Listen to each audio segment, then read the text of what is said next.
One Red Sox fan runs with the Bulls in Pamplona. Thought what better way to run than in a Red Sox uniform, white and red. While another walks from Yankee Stadium to Yawkey Way. It seems that Yankee fan and Red Sox fans are not really that much dissimilar. And a birthday celebration 100 years in the making. I don't drink, I don't smoke. That's about the main thing. Those stories and more on this edition of Red Sox Stories. I'm Colleen Riley alongside Dick Flavin. Thanks for joining us.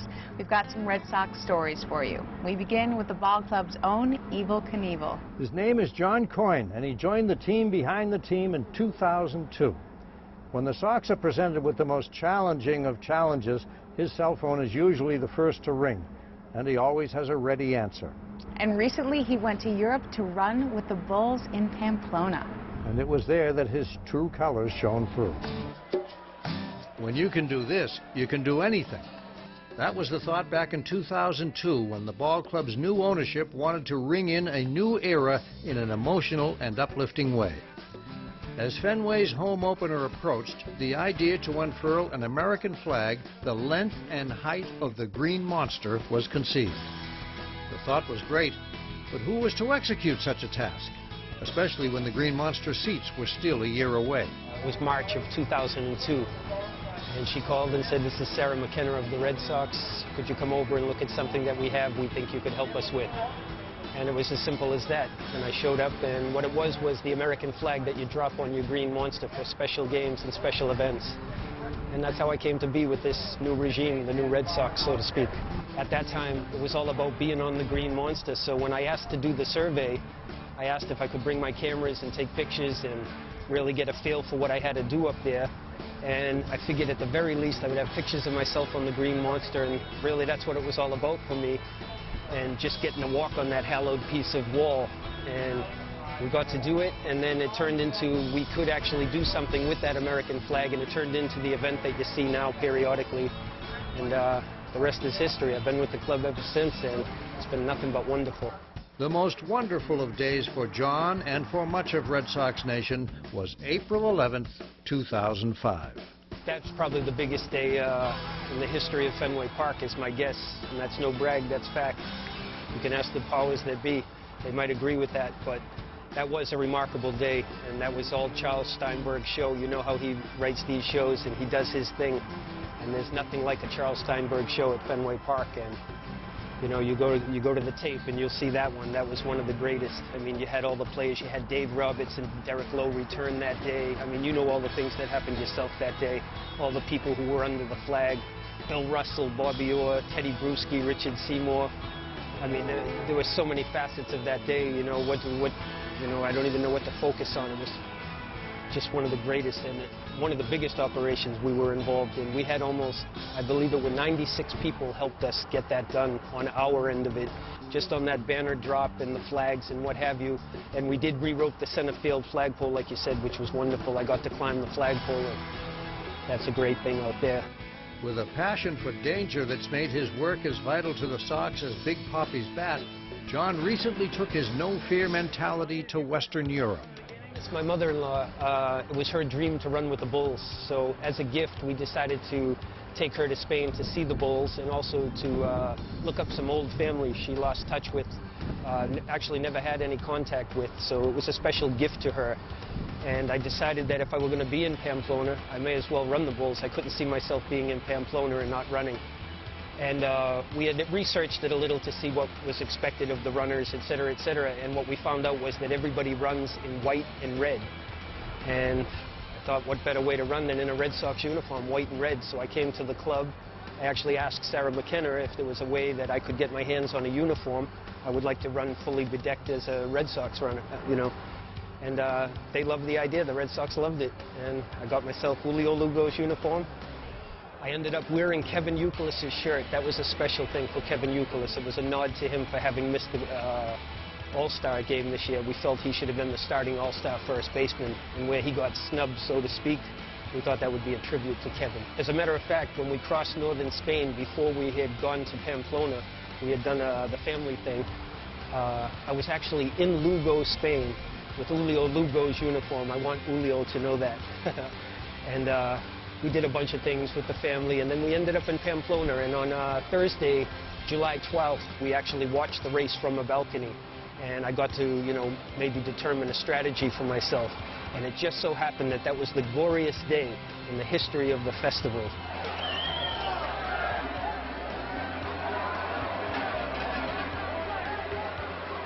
I decided to run the next day, Friday the 13th, for good measure, and it's the time of my life.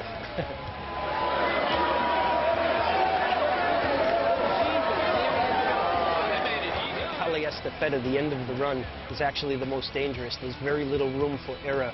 There's very little room to jump out of the way, so to speak.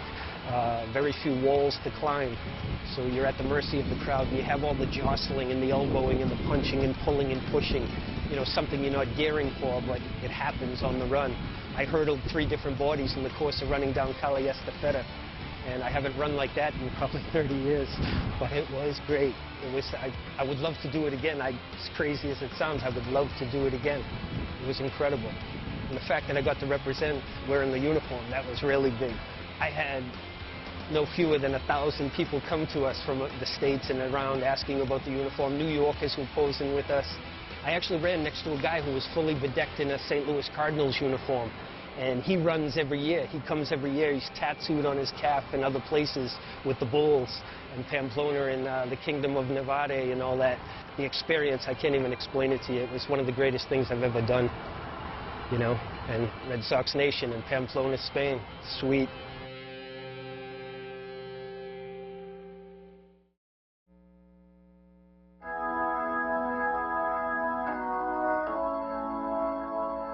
Welcome back to Red Sox Stories.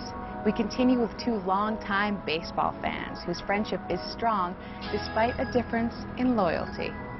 Recently, the bond between Sox supporter Alex B. and Yankee follower John Mullady led to a 277-mile exploration into the rivalry. The 2 walked all the way from Yankee Stadium to Fenway Park, and they documented the entire trip.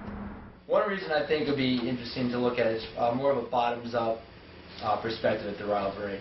There's been movies, DVDs, documentaries, articles from magazines and different types of newspapers about the teams of the Red Sox and the Yankees, the 96 Yankees, the 2004 Red Sox, the 77 Yankees, the 78 Yankees, and so on. This is a way of looking at the fans who helped make that rivalry.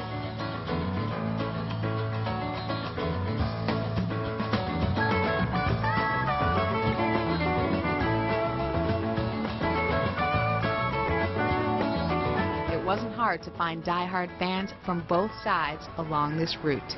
We talked to that cabbie in Poughkeepsie who was talking about who's a Red Sox fan and talking about the whole Bill Buckner deal and how he was watching that on TV and little roller up along first, behind the bag. Hearing about these historical players and historical events in the history of the rivalry that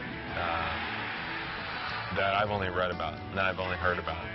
And these are people who have experienced that and really experienced the highs and lows of being a fan of the teams. We had stopped at this pub, and we walked in. As soon as the guy saw my Jeter shirt, he started giving me a hard time, told me to leave. And then when we told him what we were doing, they got really excited, and he had some pretty interesting stuff to say. He was originally from about upstate New York, but he moved out to Massachusetts, but he never liked the Yankees, always was a Red Sox fan. So he was talking to us about that, and he actually said he respected the players a lot. He never hated Bernie Williams or Derek Jeter, and he thought they were classy guys. When you go to the games before the game when they're doing the batting practice, you see the players come over and shake each other's hands and talk about it, so it doesn't seem like the players hate each other or buy into it, but I would say the rivalry is definitely more about the fans, and it keeps the fans going, and I think it's great for sports.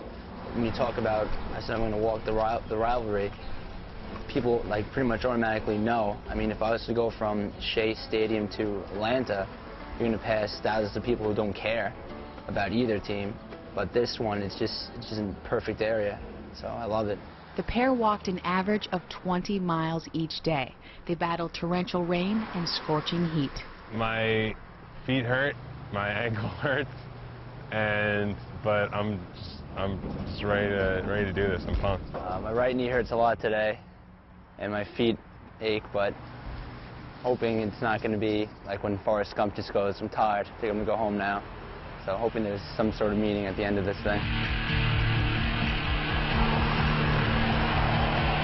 Even John, the Yankees fan, was happy to see their rainbow's pot of gold, Fenway Park.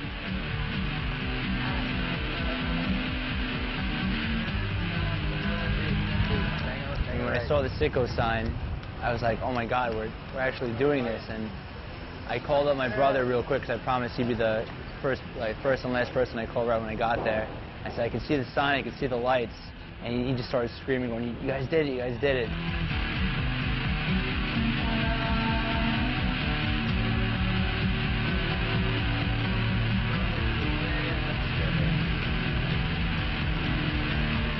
As soon as we walked up and you can see the whole field, it's like a new sense of life came into me. It's just wow.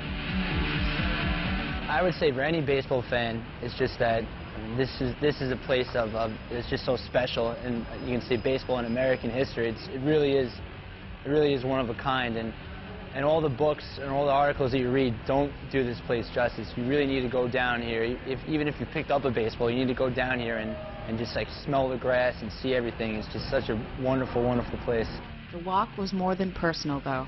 John and Alex placed an emphasis on others, too. If you see this and you find it interesting that we did this, for the Red Sox fans, it'd be nice to donate toward the Yankee charity, Sloan Kettering Memorial Cancer Hospital. They're a wonderful charity. And for the Yankee fans, I think everyone should be donating to the Jimmy Fund. It's a wonderful charity. And personally, my favorite charity is St. Jude's Children's Hospital, and they don't turn people away for cancer treatment. So I think it'd be a wonderful thing, and I know there are a lot of good charities out there. There's no bad charity, but you know, if you go to a game, don't spend $6.25 on a beer, and maybe pledge that instead. The exhaustion that greeted them by journey's end didn't shadow a newfound perspective on the rivalry. It seems that Yankee fan and Red Sox fans are not really that much dissimilar. They both are probably the more passionate groups of fans in baseball, and they are situated near each other, so they probably kind of have similar types of people.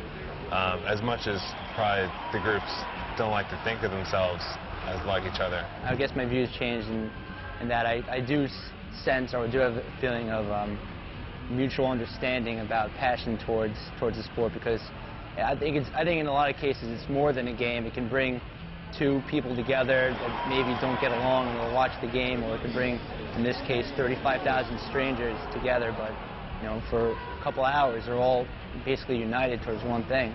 I've never more wanted to be a fan, and to really enjoy baseball and enjoy being a fan of this, or a member of the community of baseball fans, and in particular Red Sox fans, and for me personally. And talking to people and how much it means to them, and it's just a game, but I think the community, I think baseball is just a game, but the community of it and being a fan is more than that. And I think that's what's so important.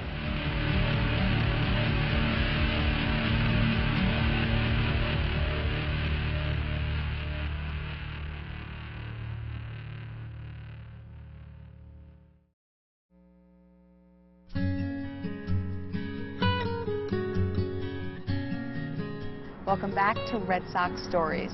Dr. William Dretler has not slowed down after a 60-year career as a doctor in Marblehead, Massachusetts. And recently, this long-serving Red Sox fan celebrated his 100th birthday at Fenway Park. I graduated from BU in 1930. Then I went to Yale Graduate School to study physiology in 31. Then I went to Tufts Medical School from 31 to 35.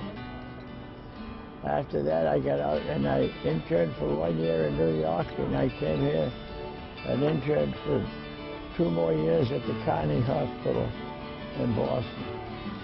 And then after that, I went to Marblehead to practice medicine.